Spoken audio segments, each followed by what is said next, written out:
De alguma maneira, tudo foi conduzido a tolir o direito da igreja, a calar e fechar, calar a voz e fechar a boca dos cristãos. No meio de uma pandemia, falando-se que a Bíblia é um livro que prega discurso de ódio. Mas o que tem a ver a pandemia com a Bíblia? Existem textos que devem ser reinterpretados, são textos preconceituosos. Vamos reinterpretar a Bíblia, ou vamos retirar alguns textos que falam de homossexualismo, de pedofilia, qualquer coisa que contraria os conceitos progressistas dessa gente. Percebeu aí onde que ele chegou? Ele faz várias confusões, eles e quase todos os cristãos que nós conhecemos. A primeira pergunta que ele lança, que eu vou fazer para você: a Bíblia é um livro que prega discurso de ódio? Ele está dizendo que algumas pessoas acusam a Bíblia de pregar o discurso de ódio. Não é isso que os progressistas que ele acusa estão dizendo.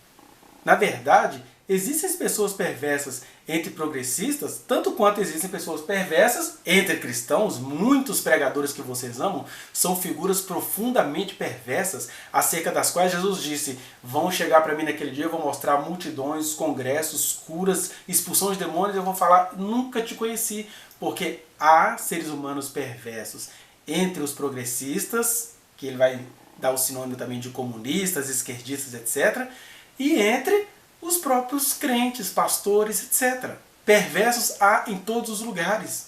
Agora, sejamos justos e verdadeiros, porque quando os progressistas falam que a Bíblia é um livro que prega discurso de ódio, eles não estão se referindo à Bíblia, mas à forma como esses cristãos tipo Paulo Júnior fazem o evangelho chegar até eles. Por quê? Uma coisa a gente precisa admitir: o contexto em que a Bíblia foi escrito era um contexto misógino, por isso que você vai ter dificuldade de encontrar versículos que amparem a mulher no Antigo Testamento. Você vai ver Jesus, por exemplo, amparando a mulher. Você vai ver Jesus nos ensinando a ter misericórdia.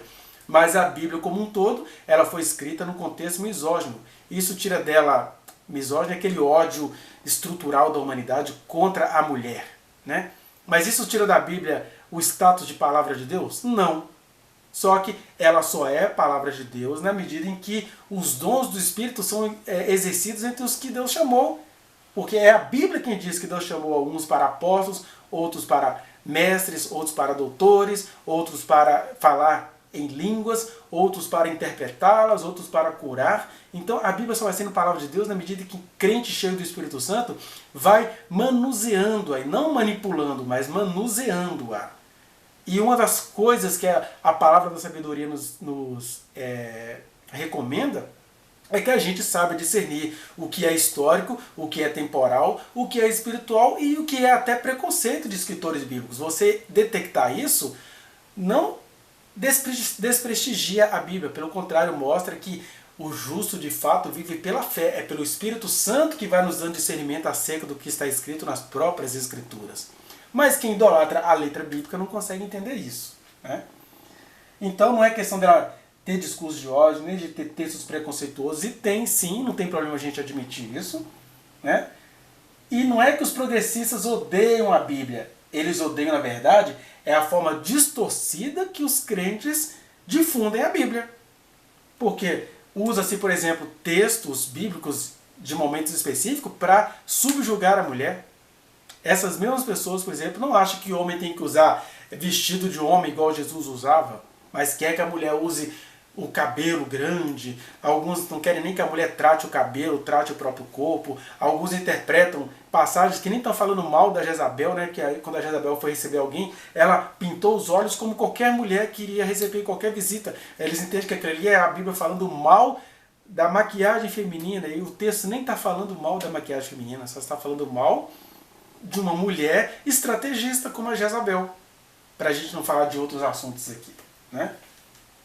As normas de restrições me parece que foram mais flexíveis para uns e menos para outros. Ou seja, as mesmas leis não se aplicavam à igreja.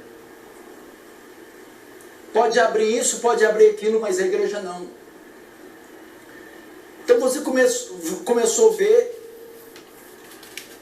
essa gente usar a pandemia e usar as medidas de restrições para limitar a ação da igreja, para impedir a realização dos cultos, ou para tentar controlar a forma dos cultos, o Estado dominando, controlando a igreja. É curioso que ele está dizendo isso porque ele está pregando no meio de uma pandemia.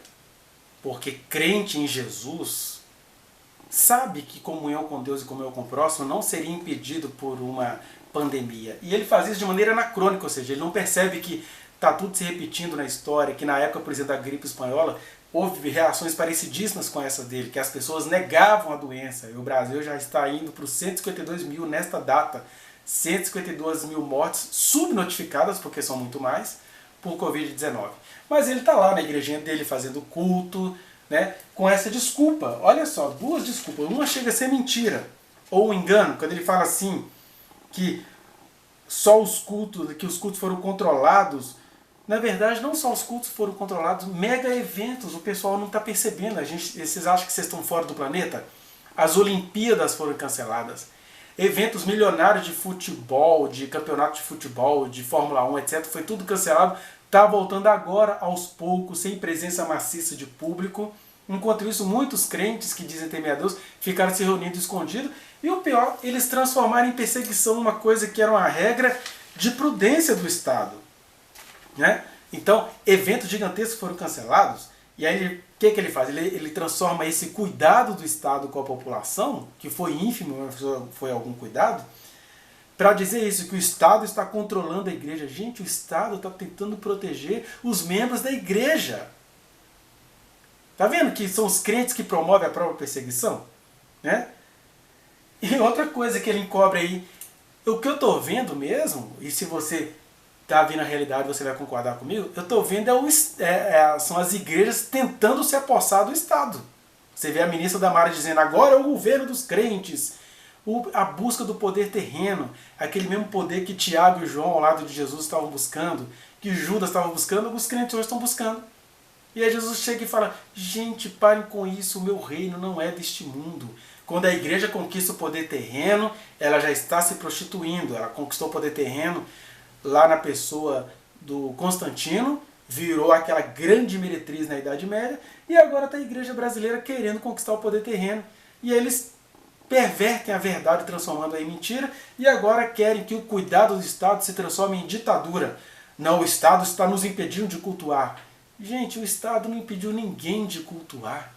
Essa é que é a verdade. A gente está proibido, como qualquer outro evento, de boteco a futebol à igreja, de frequentar cultos até que as coisas mudem. Será que é difícil para um crente em Jesus entender isso? Por que essa sede toda de poder? Vá no link que está aqui na descrição e acesse a reflexão na íntegra. Não se esqueça de dar o like nesse trechinho de vídeo, compartilhá-lo e se inscrever neste canal, apertar o sininho para você receber as notificações. Muito obrigado.